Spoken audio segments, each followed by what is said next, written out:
नमस्कार, दादी की कहानी में आपका स्वागत है। आज मैं आपको एक बहुत पुरानी कहानी साधु और खजूर की सुना रही हूँ। बच्चों सुनो। एक दिन की बात है, एक साधु गांव के बाहर वन में स्थित अपनी कुटिया की ओर जा रहे थे। रास्ते में बाजार पड़ा।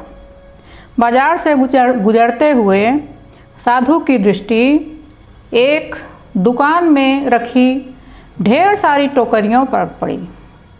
उसमें खजूर रखे हुए थे। खजूर देखकर साधु का मन ललचा गया। उसके मन में खजूर खाने की इच्छा जाग उठी, किंतु उस समय उनके पास पैसे नहीं थे। उसने अपनी इच्छा पर नियंत्रण रखा और कुटिया चला आया।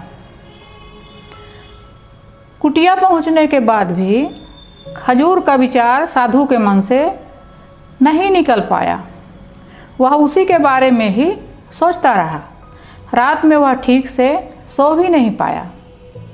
अगली सुबह जब वह जागा तो खजूर खाने की अपनी इच्छा की पूर्ति के लिए पैसे की व्यवस्था करने के बारे में सोचने लगा।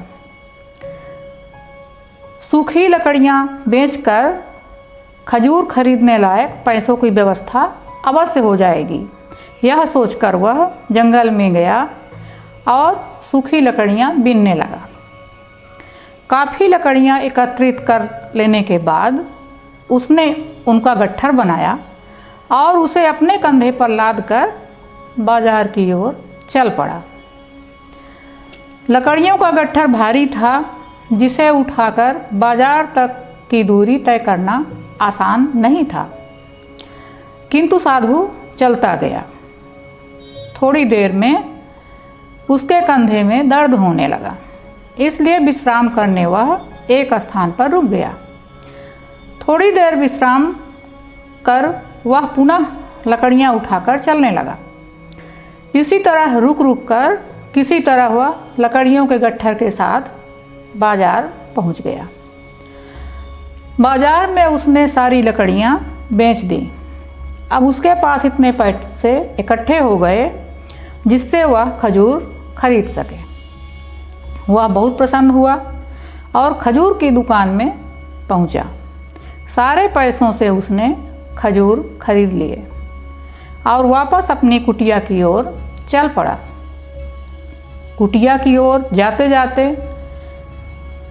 उस साधु के मन में ये विचार आया कि आज मुझे खजूर खाने की इच्छा हुई। हो सकता है कल किसी और वस्तु की इच्छा हो जाए। कभी नए वस्त्रों की इच्छा जाग जाएगी, तो कभी अच्छे घर की इच्छा जाग जाएगी, कभी स्त्री और बच्चों की, तो कभी धन एकत्र करने की।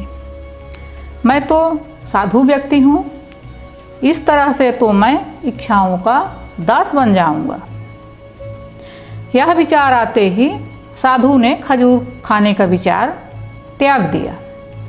उस समय उसके पास से एक गरीब व्यक्ति गुजर रहा था।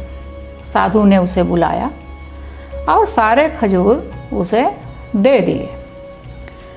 इस तरह उसने स्वयं को इच्छाओं का दास बनने से बचा लिया। अब बच्चों, इस कहानी से हमको शिक्षा क्या मिलती है?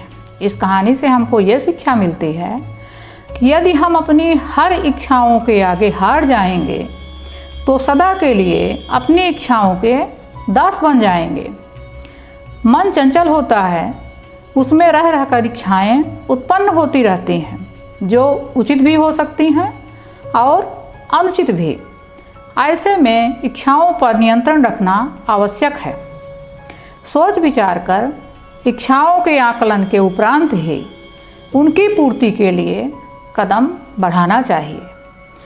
तभी जीवन में सफलता प्राप्त होगी। हमें इच्छाओं का दास नहीं बनाना है अपने आप को, बल्कि इच्छाओं को अपना दास बनाना है। धन्यवाद।